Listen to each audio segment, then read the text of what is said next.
पर बात करते हैं, संस्कृति, ठीक है, और क्या होगा, संस्कृति एवं शिक्षा संबंधी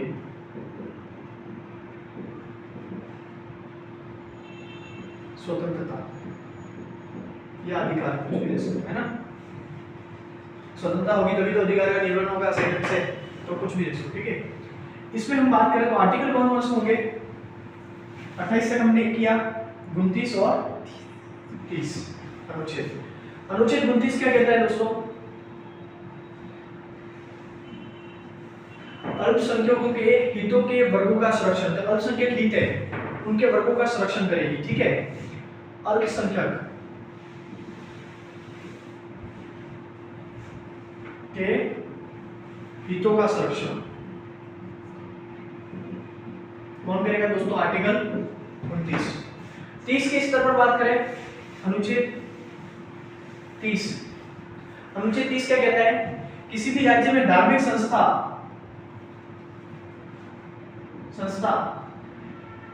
या धार्मिक संस्थानों को स्थापित करने की स्वतंत्रता।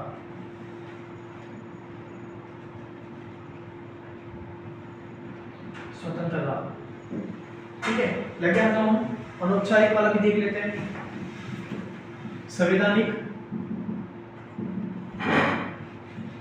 उपचारों का अधिकार, उपचारों का अधिकार, ठीक है, सिंगल है, आर्टिकल 32, ठीक है। ये क्या कहता है दोस्तों, संवैधानिक उपचारों का, ये अगर किसी मौलिक अधिकारों का हनन होता है तो व्यक्ति डायरेक्ट सुप्रीम कोर्ट जा सकता है। क्या है, मौलिक अधिकारों के हनन पर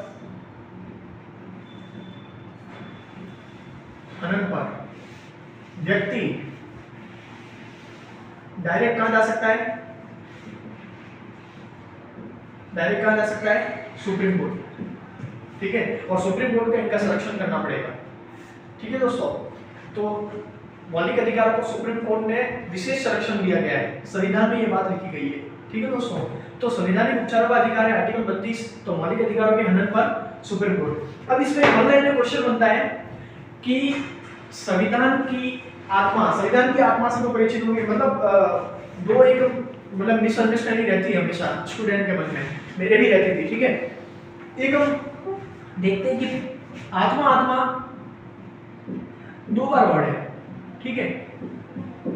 ये संविधान की आत्मा ये भी है, ये भी आत्मा है, और एक इस तरह का प्रस्तावना को भी आत्मा कहता है, ठीक है।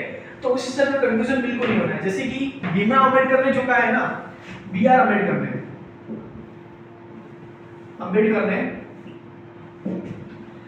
आर्टिकल 32 को, ठीक है, मौलिक अधिकारों की आत्मा का है, ठीक है। B.R. अम्बेडकर ने आर्टिकल 32 को मौलिक अधिकारों की आत्मा का है।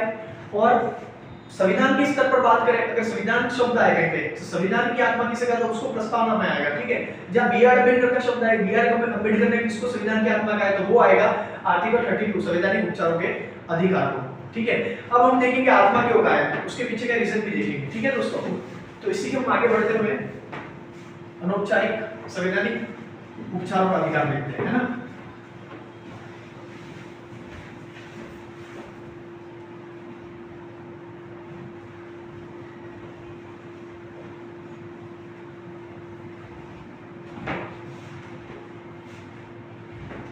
क्या देखेंगे, संवैधानिक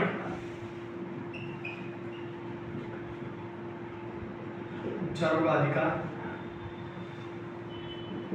आर्टिकल 30 क्यों कहा गया है, तो देखिए दोस्तों, संरक्षण करता कौन है मौलिक अधिकारों का, सुप्रीम कोर्ट आर्टिकल, अगर आर्टिकल पूछ ले तो आर्टिकल 226 के तहत 26 के तहत 5 प्रकार की रीट जारी करता है। कितने प्रकार की दोस्तों, 5 प्रकार की रीट जारी करता है। कौन करता है, सुप्रीम कोर्ट। उसी स्तर पर राज्य भी करता है, राज्य का हाईकोर्ट भी करता है, 5 प्रकार की वो भी जारी करता है, परंतु ये मौलिक अधिकारों के संदर्भ में जारी करता है। और आर्टिकल पूछ ले तो 32 के अंतर्गत आर्टिकल जारी करने की रीट का आर्टिकल कौन सा है, तो 226 आएगा। ठीक है, 226 के तहत 5 प्रकार की रीट को हम देखेंगे एक एक करके। 5 प्रकार की रीट कौन कौन सी है? पहली है बंदी प्रत्यक्षीकरण। ठीक है दोस्तों। दूसरी है परमादेश। तीसरी है दोस्तों उत्प्रेषण। चौथी है दोस्तों प्रतिषेध। और पांचवी और अंतिम कौन सी है? अधिकार परीक्षा।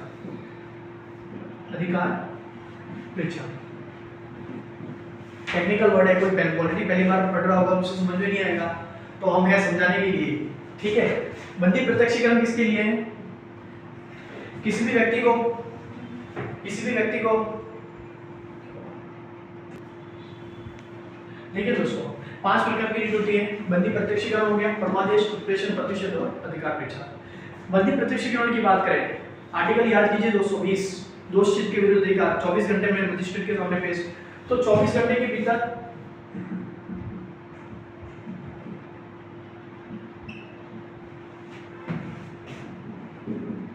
पेश वो आएगा बंदी प्रत्यक्षीकरण में। रेट जारी करता है, फंडामेंटल की बात हो रही है तो फंडामेंटल के तहत ही जारी करता है। ठीक है दोस्तों। परमादेश ये देता है जो उसके सरकारी अफसर वगैरह है या सरकारी कर्मचारी है, कर्मचारी को, ठीक है, सरकारी अफसर या सरकारी कर्मचारी को हम आदेश देते हैं। पर मतलब पर का पर्यायवाची क्या होगा? परहित। ठीक है, परहित मतलब दूसरों का हित करना। तो पर शब्द से तात्पर्य दूसरों को, परमादेश आदेश देना। ठीक है, तो दूसरों को आदेश देता है। जैसे कि इसमें कौन कौन सरकारी जितने भी नुमाइंदे, सरकारी अफसर हो गए, सरकारी कर्मचारी हो गए, उनको आदेश देता है, तो वो परमादेश आएगा। ठीक है दोस्तों। उत्प्रेषण की बात करें, उत्प्रेषण में दोस्तों याद रखना, सुप्रीम कोर्ट अपनी जो निचली अदालतें हैं, हाई कोर्ट हो गया, ठीक है, हाई कोर्ट के स्तर पर होगा, सेशन कोर्ट वगैरह सब होता है, अधीनस्थ कोर्ट होता है, मोबाइल कोर्ट हो गया, ये सब हो गए। और सुप्रीम कोर्ट हाई कोर्ट को आदेश देता है कि ये जो अधिकार है तुम्हारे अधिकार क्षेत्र से बाहर है, ये केस जो है वो तुम्हारे अधिकार क्षेत्र से बाहर है, इसको मत छुइए। तो अधिकार क्षेत्र से बाहर,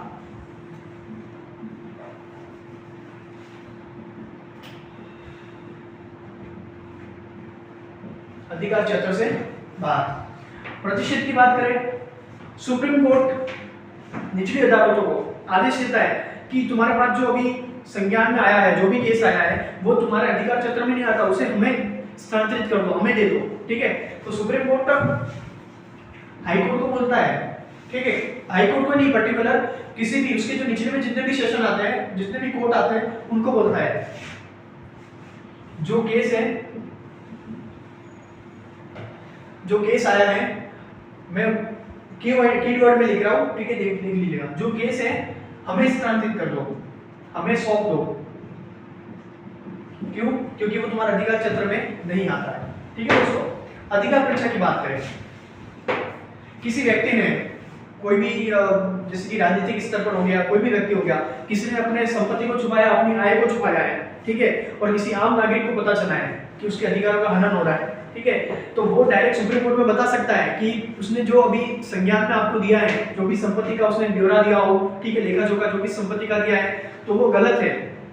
ठीक है, तो गलत के तौर पर वो अधिकार परीक्षा फिर सुप्रीम कोर्ट जारी करेगा कि लाइए जो कैंडिडेट है वो सच कह रहा है कि नहीं कह रहा है। ठीक है, तो जारी कौन करता है? Supreme court. किसके तहत? आम नागरिक।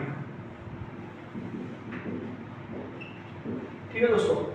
अब देखिए कि ये जो तीन है, जैसे कि परमादेश हो गया, ठीक है, प्रतिषेध और उत्प्रेषण, ये तीनों न्यायिक है। ये न्यायिक मामले में जारी होती है। किसमें होती है दोस्तों? न्यायिक मामले, परमादेश, उत्प्रेषण और प्रतिषेध। ठीक है दोस्तों, ये तीनों न्यायिक मामले में जारी होती है। सॉरी, दो की जगह हम इसको सम्मिलित करेंगे, अधिकार परीक्षा को। ठीक है, ये न्यायिक मामले में जारी होती है। ठीक है दोस्तों, तो ये रीट हो गई 226 के तहत जारी होती है। ठीक है, 5 प्रकार की रीट है, बंदी प्रत्यक्षीकरण, परमादेश, उत्प्रेषण, प्रतिषेध, अधिकार परीक्षा। उसका अर्थ भी बता दिया किस किस अर्थ के तहत जारी होती है, कहाँ उल्लंघन होने पर जारी होती है, कौन सी न्यायिक है, कौन सी आम व्यक्ति को जारी की जाती है, सभी हमने मोटा मोटा देख लिया है। अंतिम अब हम फंडामेंटल क्या किस स्तर पर है?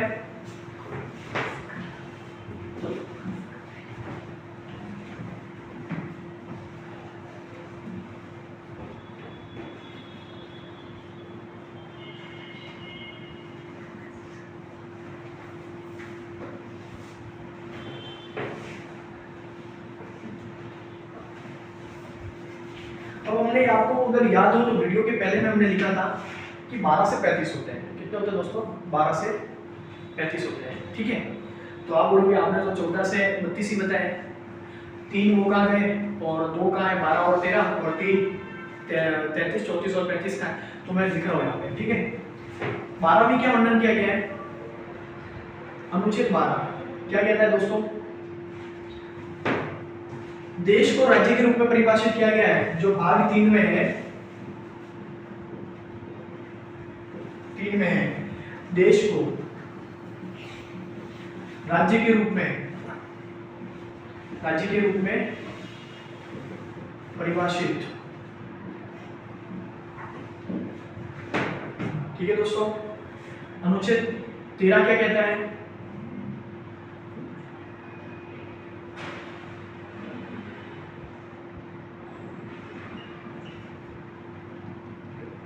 अनुच्छेद 13 क्या कहता है दोस्तों? संविधान लागू होने से पहले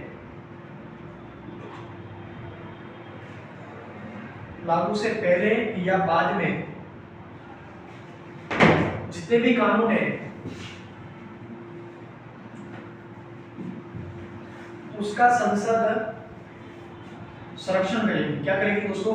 संसद संरक्षण भी कर सकती है और कानून, संसद की शक्ति से कानून भी बना सकती है। संसद की शक्ति है, संसद को शक्ति है कानून की।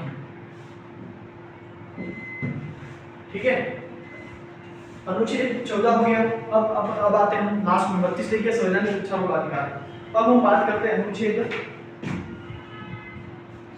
33 की। अब दोस्तों अनुच्छेद 33 का प्रयोग होता है, अनुच्छेद 33 प्रयोग होता है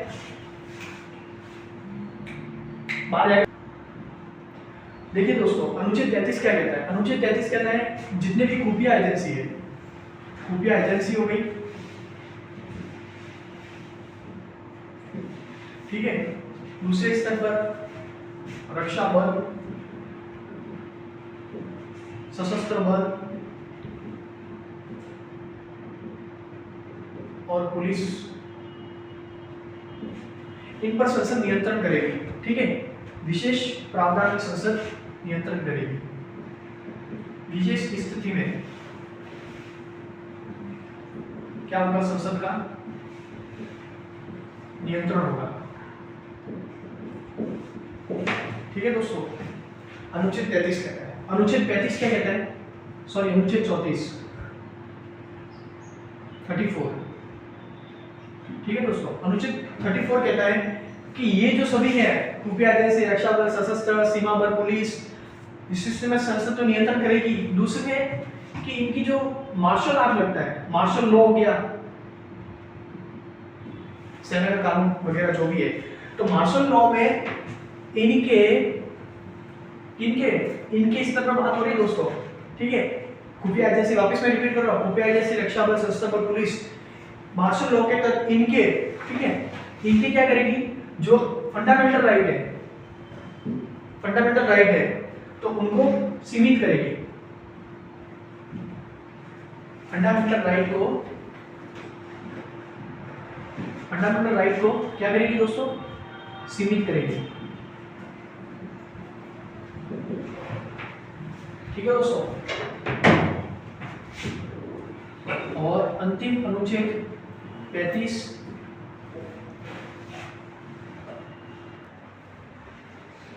देखिए दोस्तों, अनुच्छेद 35 क्या कहता है? अनुच्छेद 35 कहता है कि संसद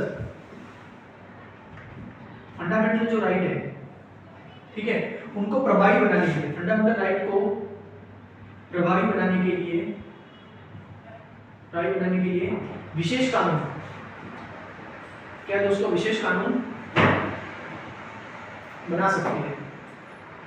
35 के तहत संसद को अथॉरिटी है। ठीक है दोस्तों, हमने मोटा मोटा देख लिया है। अनुच्छेद 12 में देश को राज्य के रूप में परिभाषित, 13 संविधान लागू या पहले जो भी कानून है उसका संसद शक्ति का संरक्षण करती है। दूसरा 33 में खुफिया एजेंसी, रक्षा बल, सशस्त्र बल, पुलिस विशेष स्थिति का संसद उसको नियंत्रण करती है, ठीक है, उनके फंडामेंटल राइट को। अनुच्छेद 34 से मार्शल लॉ लग जाए कभी भी, ठीक है, तो उनके फंडामेंटल राइट को सीमित करेगी, ठीक है। मौलिक अधिकारों को सीमित आम नागरिकों के लिए नहीं, ये खुफिया एजेंसी, सशस्त्र बल उनके लिए। अनुच्छेद 35 संसद फंडामेंटल राइट को प्रभावी बनाने के लिए विशेष कानून या प्रावधान बना सकती है, ठीक है दोस्तों। अगले स्टेप पर बात करते हैं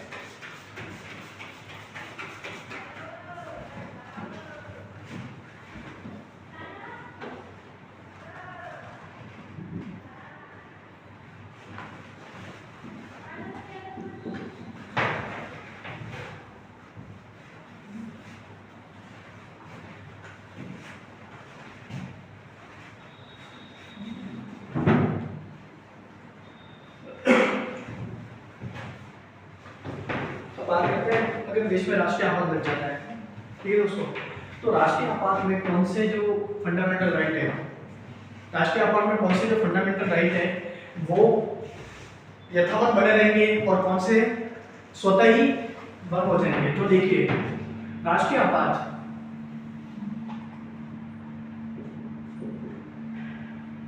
ठीक है दोस्तों, राष्ट्रीय आपात में आर्टिकल पूछ ले तो 352, आर्टिकल कौन सा दोस्तों, 352 आर्टिकल, ठीक है। राष्ट्रीय आपात में फंडामेंटल के स्तर पर बात करते हैं, तो फंडामेंटल के स्तर पर है अनुच्छेद जो 20 और 21 है, ये जो है ये दोनों यथावत बने रहेंगे। ये क्या रहेंगे, यथावत बने रहेंगे। और बाकी जो सारे जो फंडामेंटल राइट है, ठीक है, 14 से 32 वो सारे बंद हो जाएंगे इन दोनों को छोड़कर, ठीक है। 20 में क्या दिया गया है, पहले हमने पढ़ा था दोषित अपराध व्यक्ति के खिलाफ, ठीक है, जो संरक्षण देते हैं संविधान में, वो पढ़ा था। 21 में प्राण और दैहिक स्वतंत्रता, ठीक है। तो ये दोनों जो ये यथावत बने रहेंगे 32 352 के तहत राष्ट्रीय आपात में, ठीक है दोस्तों।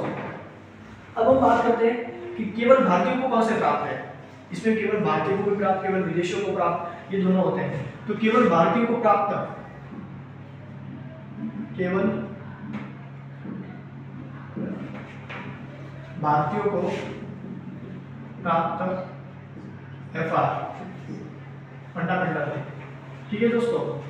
उनके स्तर पर बात करें, एक आएगा 15, 16, 19, 29 और 30। ये ऐसे 5 आर्टिकल है जो सिर्फ भारतीयों को प्राप्त है, ठीक है दोस्तों। बाकी जो है वो विदेशी और भारतीय दोनों को प्राप्त है, ठीक है। तो ये केवल भारतीय,